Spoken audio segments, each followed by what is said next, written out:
Hey everybody, I hope you enjoyed reading Chapter 1 of Shifting the Balance, 6 Ways to Bring the Science of Reading into Your Balanced Literacy Classroom.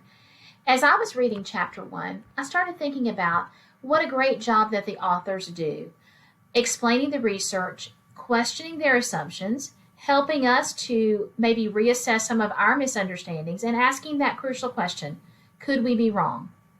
You see, as practitioners, I think we should always be asking ourselves, is there something that more that I can understand? Is there something more I need to learn? Do I have the right perspective? Has something changed? That's what this book's going to help us do. One of the things I think they do help us with is understanding that crucial connection between spoken language and written words, and how clearly that connection has to be made in order for children to read successfully. They talk about how written texts are comprehended by the spoken language system, forming a bridge between print and speech. You can look at my two bridges here. I've got a very modern bridge that nobody would be afraid to go across, and I've got this rickety rope bridge that I think is a little bit unsteady. You probably have students who have a very clear bridge between print and speech, and then someone who maybe has a very shaky connection between speech and print. Those are things we need to work on if we're going to help our students improve. One of the things that they also talk about is just that crucial part of word recognition and listening comprehension. One without the other, as this quote says, is not sufficient. Your lack of word recognition skill cannot compensate for your lack of listening comprehension. And if you can't decode, well, then you don't even have access to the words that you're trying to understand. So both parts of those are crucial, as this quote states. Now, one of the visuals that I came up for this is a pancake, because as you see, this pancake is only cooked on one side. Nobody wants that on their plate filled with syrup. This pancake has been flipped over. Both sides are done. It just reminds us that to complete the picture of reading, we need the decoding, we need the listening comprehension, we need all the pieces to be put together, and for us to address both sides. We can't afford to ignore one in favor of the other.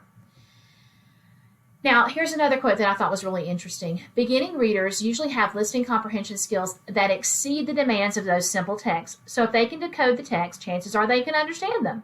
So we think, wow, they're on their way. They're understanding what they're reading. Everything's great. But comprehension problems, which are linked to limited language, often stay hidden until later grades, when the complexity of text begins to exceed the limits of a child's listening comprehension. Once I move past those beginning texts and start trying to read harder, more complex text, as we see on something like the Milestones, then all of a sudden my comprehension problems start to show up. I don't have the language to connect to that print. And you can see that sometimes in our test scores. You can see that in students' confidence about what they're reading and the way that they approach something that they're not sure about. Comprehension is linked to that language piece, and a lot of times it's missing, and we can see that when children try to read something a little more difficult. And that leads to something that we call the fourth grade slump. This has been documented several times in the research, that by the time children get to fourth grade, their reading skills, which may have started out fine, now have hit a plateau. They're not growing anymore, or they're growing very, very slowly. And that fourth grade slump tends to feed into some of our achievement problems. And I just have our Harris County schools pictured here, because if you're not from Harris County, and some of you are joining me from other counties, you may not know that our fifth grade and sixth grade are in a separate building, an intermediate school, which leads to our 7th and 8th grade middle school, and then, of course, to our 9 through 12 high school. We can't afford to have a fourth grade slump, because it's going to affect everybody. After that fourth grade year, they're all going to be in that same school, and it is very hard to try to build at that point. We need to be making sure that we're preparing students to approach more complex text. By doing that, we're going to have to build language for the future.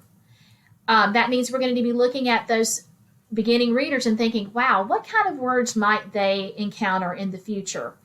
I remember whenever I was growing up, there was a word that I came across, and I had no idea what it was. I just called it familiar.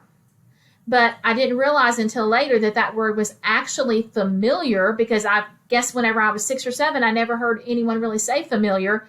But the minute that I heard it, I realized, oh, that was that word I saw in that book, familiar. I mean, we have to sometimes be a predictor or a prophet about what kind of language kids are going to need in the future and start working on those skills. One of the ways we can do that is by having regular and rich read alouds, reading a little bit above their level, exposing them to words and books that are very rich, using purposeful, complex vocabulary. A lot of times we're like, oh, well, I want to make sure that they understand, so I'm going to use simple language. But by using simple language, sometimes it's almost like we're putting them on a vocabulary diet. They need a few extra calories, okay? They need a few extra syllables. They need those more complex words in order to grow. Experiential learning. Anytime you set up an experience for students in your classroom, STEM activities, field trips, virtual or actual field trips, games, things like that, that are experiences that they may not normally have in their everyday life, that's going to feed their language.